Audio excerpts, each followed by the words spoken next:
¿Por qué los vecinos de la 6 de agosto están diciendo que están en contra de los puentes?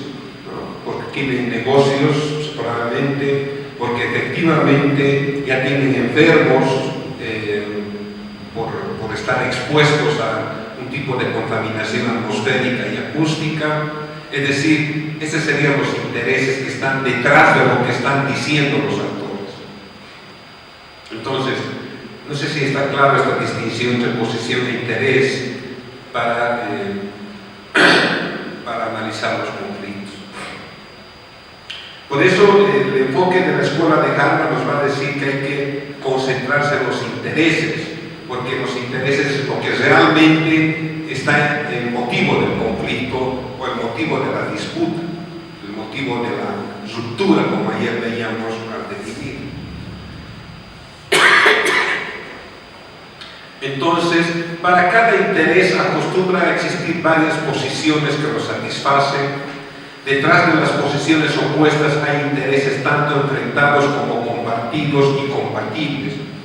La teoría de la escuela de Harvard nos dice de que si empezamos a reflexionar desde los intereses, es más probable que lleguemos a construir acuerdos, porque es más probable que encontremos intereses comunes entre los actores, si es que empezamos a discutir desde los intereses y no desde las posiciones. ¿Ya? Entonces, a partir de eso se desarrolla toda una metodología y enfoque para el manejo de los conflictos.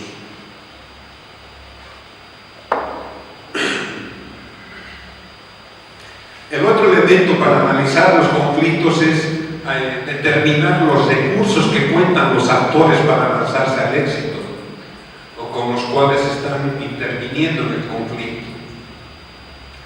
¿Qué tipo de recursos cuentan? Económicos, humanos, materiales.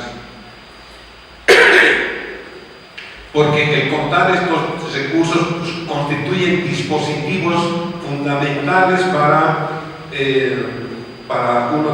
los actores en relación a las salidas al conflicto. ¿Cuánto tiempo vas a lograr aguantar? Si vas a poder construir otro tipo de solidaridades que te permitan mejorar tus recursos. Y por otro lado, la estrategia. ¿Cuál es la estrategia que se ha planteado el grupo o los actores? ¿Cuál es la estrategia que tienen para enfrentar el problema, para enfrentar el conflicto? Esto es algo que debemos dilucidar. Es muy importante elaborar una historia del conflicto. ¿Cuál es una suerte de cronología del conflicto? Pero entenderla, el conflicto, como un ciclo. Aquí he hecho este esquemita adaptado de un croquis que hizo Francisco Sabatini, un sociólogo chileno, para el análisis de conflictos socioambientales. Aquí, entonces, primero el origen o causa del conflicto, ¿no? ¿Cuáles son las causas normalmente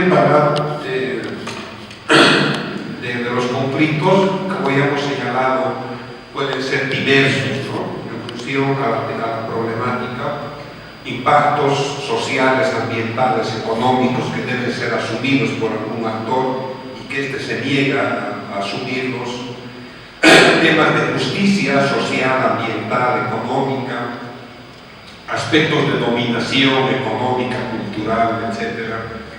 O otro tipo de factores que pueden influir como origen de los conflictos, ¿no? Ahora bien, este impacto, esta situación, ¿en qué momento se va a convertir en un problema? En el momento en que el grupo tome conciencia sobre el hecho, ¿no? Siempre menciono el caso de la contaminación atmosférica en Cochabamba.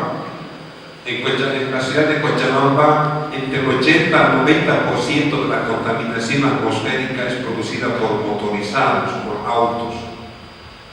Y los efectos sobre la salud son inmensos, la cantidad de gente que se muere asociado a temas respiratorios o como cancerígenos ligados a estar expuestos a este tipo de ambiente contaminado, es algo que no está estudiado siquiera.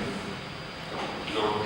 Pero no aparece como un problema, porque simplemente la colectividad no ha internalizado el impacto ambiental, el riesgo, el hecho de estar bien.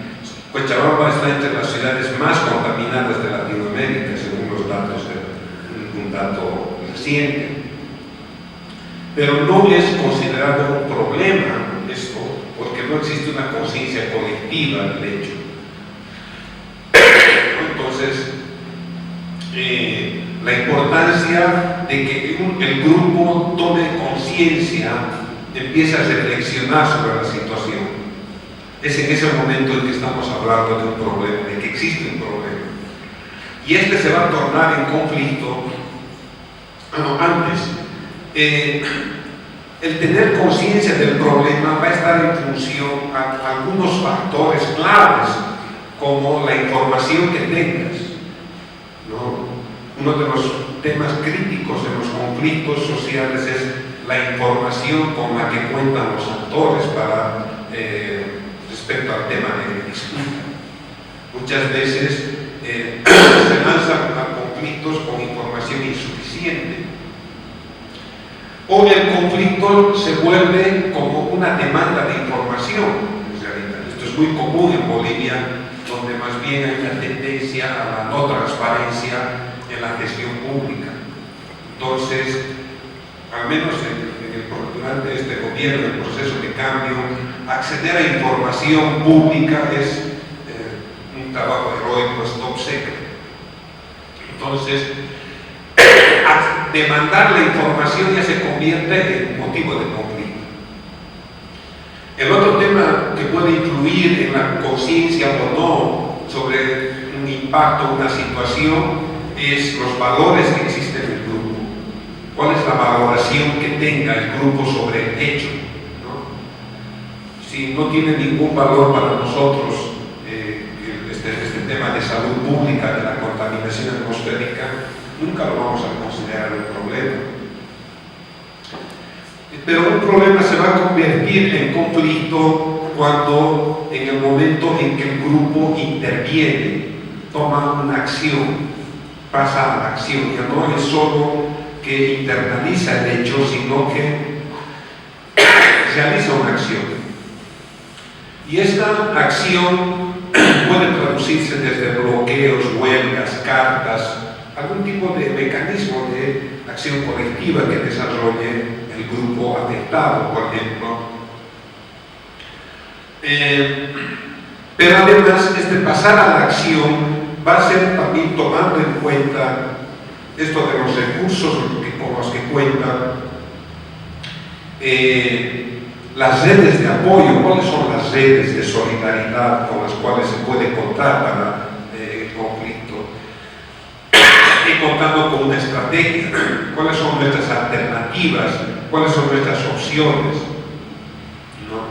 Es decir, los teóricos del manejo de conflictos nos dirían de que los actores deberían ir a un escenario conflictivo ya teniendo una probable salida o alternativas o propuestas de salida. Pero las salidas al conflicto normalmente pueden ser de tres tipos, nos dicen la literatura. Una salida legal, que hoy está cada vez más frecuente, ¿no? En el contexto del gobierno plurinacional, donde se ha judicializado la gestión pública totalmente, los conflictos están siendo trasladados a los escenarios legales, particularmente en escenarios de criminalización de organizaciones sociales, de comunidades locales que están enfrentando determinadas situaciones. Entonces, este es un tipo de salida cruda, digamos, unas salidas jurídicas donde normalmente los actores subalternos no son los más beneficiados. Pero es una salida. Otra salida es la llamada salida por cooptación, que es la salida también que yo la llamo oro por baratijas, donde los actores subalternos, las comunidades afectadas empiezan a negociar no aspectos relacionados a los orígenes, a las causas del conflicto, sino más bien a aspectos colaterales, a los efectos, a las consecuencias de ese, ¿no? Lo que les decía ayer, las comunidades de tierras bajas, chiquitanas, guaraníes, han sido expertas en negociar con las empresas hidrocarburíferas compensaciones por la construcción de gasoductos, por las actividades de exploración o explotación dentro de sus territorios indígenas. Es decir, este es un tipo de salida, ¿no? Donde se plantea el conflicto con las petroleras, se va a la movilización, se plantea la crisis, luego pasa un momento de negociación y donde la negociación termina siendo ¿qué me vas a dar a cambio de que pase el gasoducto por mi territorio? Entonces, normalmente las comunidades locales les van a dar desde escuelas, en el caso de la APG, construcción de edificios o un auto para los dirigentes, ese tipo de salidas que son salidas, formas de cooptar, por las cuales un actor dominante lo que hace es cooptar al actor subalterno, en este caso las comunidades locales o estos actores más vulnerables que en los conflictos, ¿no?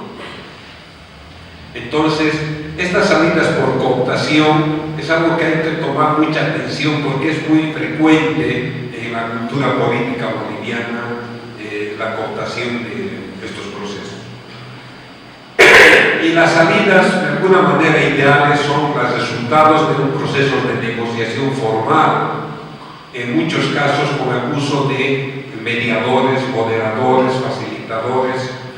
En el caso boliviano, la iglesia suele ser un mediador, ¿no? Históricamente, el defensor del pueblo fue en su momento, hoy cada vez más proclive a defender más bien a la política estatal, pero en su momento cumplió tal labor. Entonces, ahí en estos escenarios pueden encontrarse salidas, acuerdos a los conflictos, pero también se da el caso de que uno de los actores decide no aceptar los términos del convenio o del acuerdo y rompe un término. En ese momento estamos hablando de que el conflicto otra vez vuelve a la situación de problema, a la situación inicial, ¿no? Es decir, por eso los conflictos se los ve siempre como ciclos. Hay que verlos no en términos lineales, sino como ciclos, porque estos conflictos, buena parte de ellos no van a ser resueltos ni manejados, sino que van a ser pateados hacia adelante, o van a volver a su situación inicial, o van a ser transformados hacia otro tipo de conflictos, ¿ya? Entonces, entender el conflicto como un ciclo es parte de esta reflexión que les señalo. Tomar en cuenta los factores internos y externos que influyen en los conflictos. ¿Qué factores están determinando el devenir de los conflictos sociales? Es algo que debemos tomar atención. El conocimiento de la problemática del conflicto, este tema de la información. ¿Cuánto conocen sobre los aspectos del conflicto? Es algo que puede influir en la marcha, en la dinámica del contexto. Pero también hay otros elementos que aquí los voy a señalar simplemente.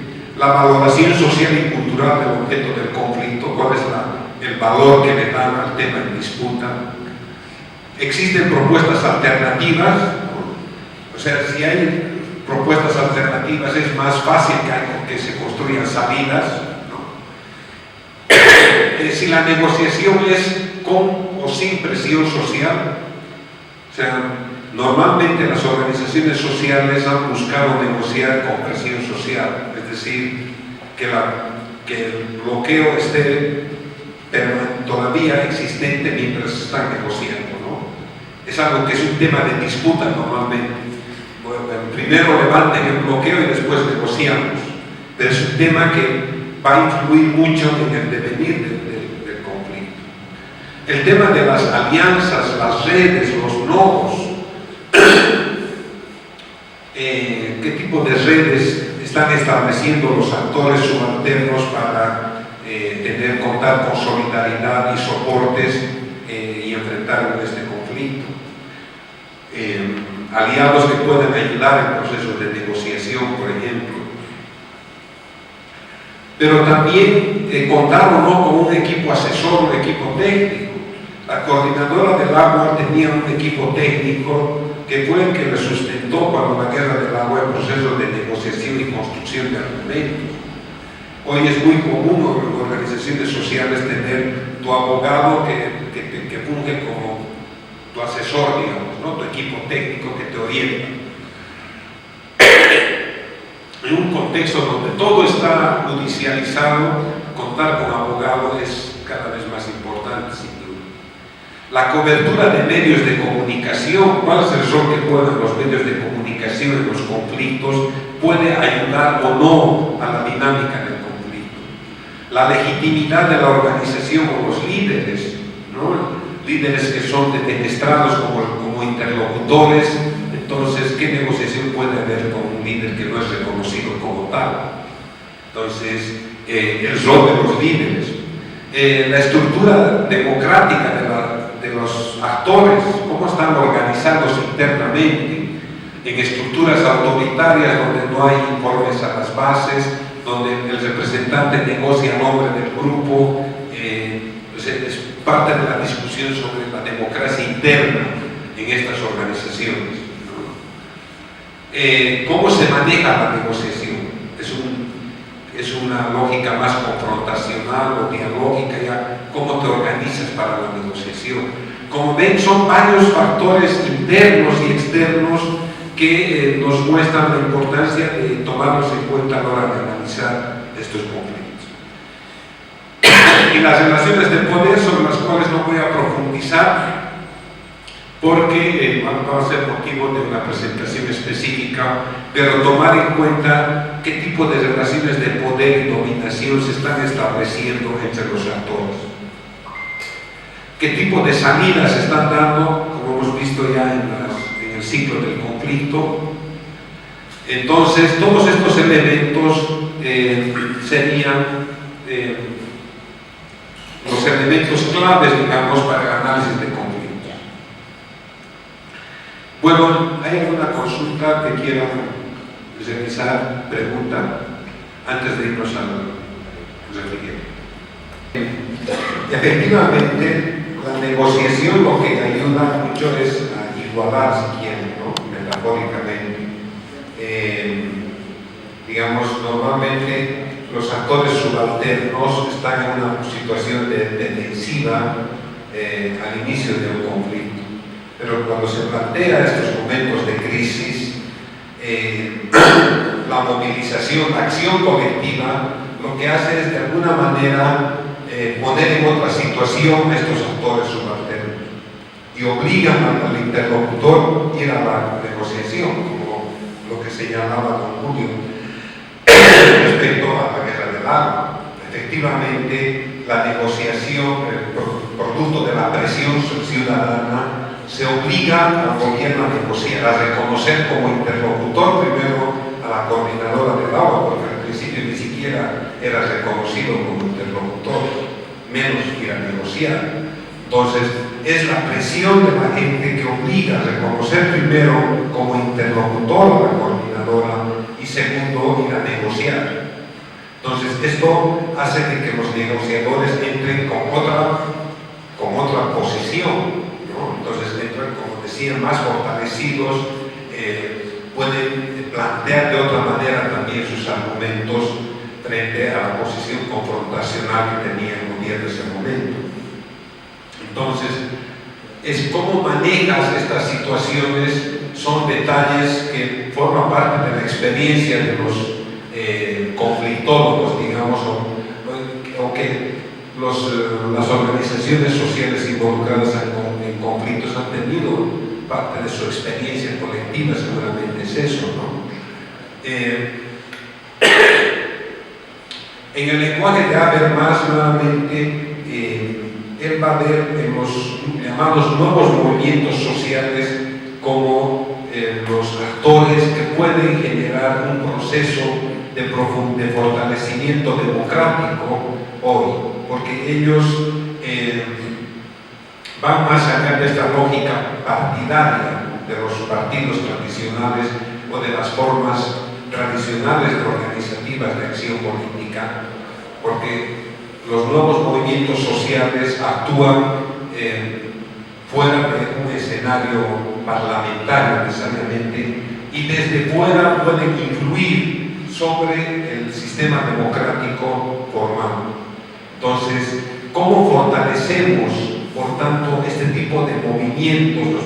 Ese es el desafío de todo el enfoque habermasiano, ¿no? ¿Cómo fortalecemos este tipo de movimientos, sean ecologistas, esta diversidad de demandas y luchas que puedan influir luego y puedan promover cambios constitucionales en el lenguaje habermasiano o más radicales, como nos venían otras propuestas, ¿no? El argumento que señalas, en la época de la Guerra del Agua no había las redes sociales, no estaban desarrolladas como hoy. Estoy pensando, por ejemplo, este movimiento que ha aparecido en los últimos meses de no a la tala de árboles en Cochabamba, deben conocer algunos, que una de sus bases es el ciberactivismo, se ha cohesionado desde el Facebook y desde las redes sociales, ¿no? Y desde ahí es que se movilizan para hacer acciones también. Un tipo de movimiento que no tiene un jefe visible, bueno, hay una persona que aparece como portavoz normalmente, Rocío Extremadura, pero en general es anónimo, es plural, está alrededor de un tema específico que son la defensa de los árboles en Cochabamba. Entonces es un tipo de movimiento que va más allá de la lógica del partido político tradicional y se aproxima más a estos movimientos descentralizados, autónomos que han surgido en los últimos años, ¿no? Entonces hay que tomar atención de este tipo de movimientos que han surgido justamente en el contexto último de las redes sociales.